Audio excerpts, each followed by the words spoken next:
مبارک شه خان لا د ټول خاندان مبارک شه د ټول د پښتنو د سیمې چې څومره زموږ وروڼه او خویندې دلته اوسېږي ټولو ته د اختر مبارکي. شرفو خان لوډ شیډینګ وزیر اعظم اعلان کړو چې یاره لوډ شیډینګ به نه کیږي خو بیګا جي ټوله شپه بجلی نه سهار بجلی نه څه به وایي؟ خانه د حکومت په اعلاناتو باندې خو څوک په دې دغه کې چې یاره په دې اعلاناتو سره به فرق وځي. د دوی اعلاناتو کې هغه نشته، څه طاقت نشته، څه زور نشته او لوډ شیډینګ دوی نشي کنټرول کولی. همداسې به وي او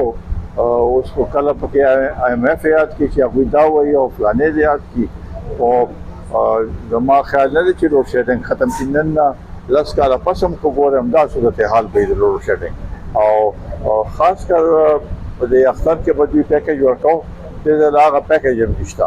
نو دلته د دې صوبایي حکومت هم هغه چیف منسټر خو دوی اعلان وکړ خو دا ونه شو نو زه به دا وکړم او بجلی بټن ما سره د هغې زه به هغه قبضه کړم په هغې باندې هېڅ هم نه شو او همدا سلسله همدغه شانتې به جاري نو مونږ خو په دې حیران پریشانه یو اواز مو اوچته وو پرونه مو چا څه خلکو موټروې بند کړې وه او په 3 غنټې اوس فرق پرې نه وته نو کوم رام چې بجلی د وولټیج دومره دی چې هغه کم دی چې هغې باندې څه کېږي نه او دې اختر کې خو قرباني د خلکو سره غوښې هغه چې فرج کار نه کوي او بجلی نه نو ټول هر څه خرابېږي ټاکېږي. دا کوم بجټ شو دی چې په دې باندې بجټ ټیکسونه پکې ټول ټیکسونه دي نو هغه ملازمین دی چې کوم هغه هغوی داسې دوکه وکړه هغوی لاړل ته درنم ورکړه او هغوی چې 25% تاسو ته هغه کړ او 25% په بیسک پې هغې باندې ورکړو دا ټول چې سمه د دوی ټول تنخواه وه په هغې باندې هغه ولګوله دا انکم ټیکس ولګو پې نو هغوی ته څه پاتې نه شو. نو زما خیال نه دی چې په دې طریقې سره د عوام وروسته د بېسه کېږي او وزیر اعظم هغه یو غنټه تقریر وکړو خو څه کړي چې څو پورې د عوامو د مهنګۍ همدغه شي او مهنګۍ ختم نه شي دوی خو دروغ وایي دا دوی مارد غلط ورکړي چې مهنګۍ دومره لاندې راغله هر یو سړی اوس هم پریشانه دی د لوډ شیډینګ نه هم پریشانه دی مهنګۍ نه هم پریشانه دی بېروزګارۍ نه پریشانه دی دا پاکستان کې بس دی کې اوس سړی څه ویلی شي هېڅ ماته څه رڼا فلحال نه ښکاري. نن سبا چې څو پورې سیاسي استحکام نه څنګه به معیشت مخکې لاړ شي. دلته دهشتګردۍ ده هغه لهر بیا تېز شوی دی هغې سره مو حالات خرابېږي بهر نه څوک سرمایه کاري نه کوي نو څه وایم چې اوس په دې کې هغه دوی اوس ته بل IMF انتظار کوي چې هغې لپاره ټیکسونه ورکول چې هغه موږ ته میلاو شي نو د یو IMF نه بل IMF پورې به مزدا صورتحال وي. نو زما خیال نه چې څو پورې دوی صحیح معنو کې دا ټول سیاسي پارټۍ یو نشي او دا سیاسي د عدم استحکام ختم شي او وایي چې یاره دا ملک مونږ هغه کوو په صحیح سمت کې روانو نو کېدای شي حالات جوړ شي خو دا یو پارټي یو څه وایي بل څه وایي نو دې سره حالات نه ټیکېږي. شرفو خان څنګه چې دی وزیر اعلی خبرې وکړې چې دا اعلانات کوي یو داسې اعلانات داسې چیغې سورې وکړي چې انتظامیه هم ورسره په لار نه ده خو چې دلته بیا د پنجاب کارکردګي ګورو دلته کې زموږ د پښتونخوا دې کارکردګۍ ته په کوم نظر ګورئ عوامو ته کارکردګي هر ځای کې خرابه ده دلته خو ډېره خرابه ده دلته خو دا 11 کال دی او صرف په نارو باندې هوها باندې اوس هم چې څه لږ ډېر هغه شي نه بس د عمران خان لپاره جلوسونه روزي او وایي چې بس دا دی هغه دی هغه روباسو دا بد نه دی وایي او نور هېڅ هغه نشته. هلته پنجاب هم دغه صورتحال دی صرف هغه ټي وي باندې هغه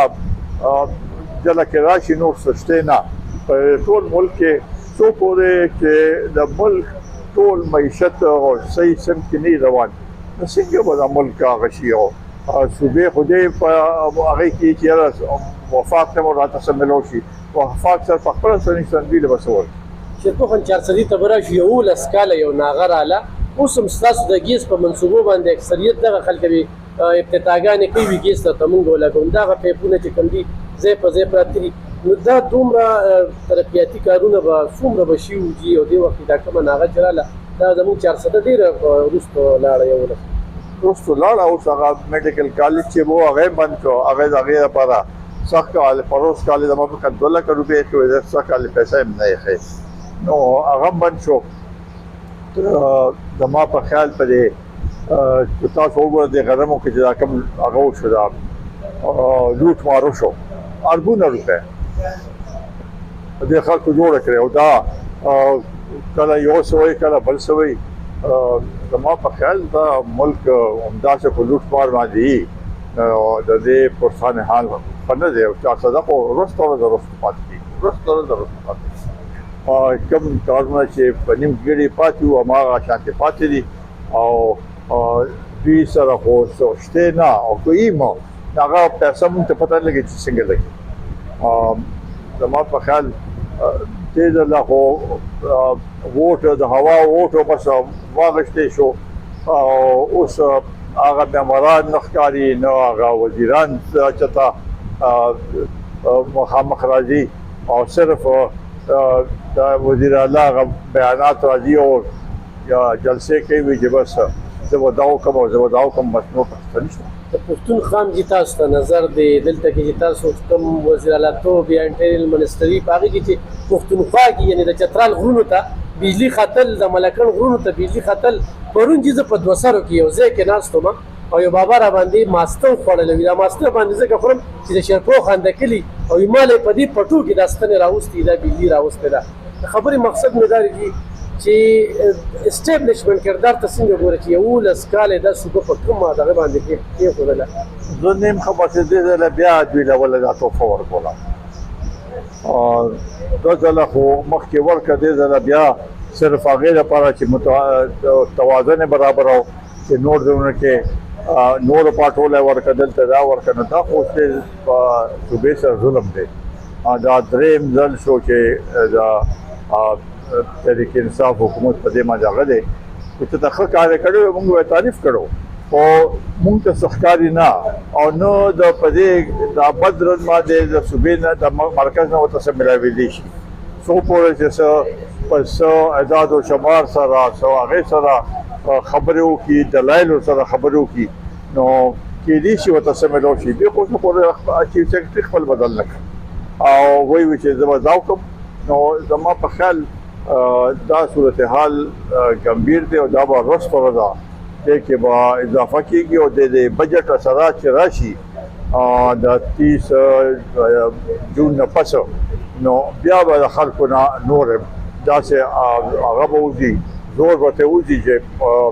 دا برداشت کېدی نه شي. بل چې دلته وایي چې دلته دانلي نه ده شوې، دلته دانلي شوې ده، اوس د عام مافیا اعلان وکړو بیروکراټو لپاره. دې ته په کوم نظر ګورئ؟ نو دانلي اوس دې خو به هر څه وایي، ګوره دانلي خو په دې هغه سلسله داسې شروع کړې وه او یو خو دوی ته داسې دومره همدردي ورکړه په دې هغې سره ده درې هغې کې چې سزا ورته وکړه هغې سره دومره همدردي ورته میلاو شوه او ورسره غوښتم دا چې دې صوبې کې دوی ته هغه میلاو شي. نو موږ خو حیران پریشان نه یو چې د پښتون قوم سره دا څه ظلم کوي او ورسره چې دا کوم هغه کېږي دا دهشتګردۍ هغه کېږي او صرف مذمت بیان ورکوي، نور څه نشته، نه څه حکمت عملي شته د هغې لپاره چې دا به څنګه کنټرول کېږي. دې صورتحال کې زمونږ خو ډېر په دې صوبې په کارکردګۍ باندې او د قوم د ملک په کارکردګۍ باندې مایوس یم. اخیرنۍ پوښتنه کوم چې لکه دې وخت کې پښتون قام ووټ ورکړه، زه د عمران خان رخایي ده بالکل له چاړهګانو ګونګیان د MNA امپیګانو نه جوړ شوي دي. په راتلونکي دا ناره یې ښودله چې وفاق موږ ته خپل کومه رایلټي د هغه نه راکوي. نو په دغې باندې څه وایي دي دوی کوم حکومت په دې مرکز کې چې دلته د بجلۍ په مټ کې کوم بقایجات دي یا نور بقایجات شته، دې کې خو شک نشته چې بقایجات شته، خو بقایجات په څنګه ولا ورکې چې دوی دا کم طریقې سره کوي هلته لاړ شي په دلایلو سره خبرو وکړي نو هغه به ته څه به ته میلو شي که نه یا دلته ټول سیاسي پارټۍ کم از کم په دې باندې راغونکي په دې کې چې د صوبې د حقوقو خبرې د عوامو حقوقو خبرې هغې کې مونږ ورسره ټول یو ځای کېدی شو د دې لپاره چې یاره د عوامو هغه دی مونږ د طریق انصاف خبره نه کوو د عوامو خبره کوو د صوبې د حق خبره کوو د هغې لپاره مونږ هر قسم هغې ته تیار یو ډېره زیاته مننه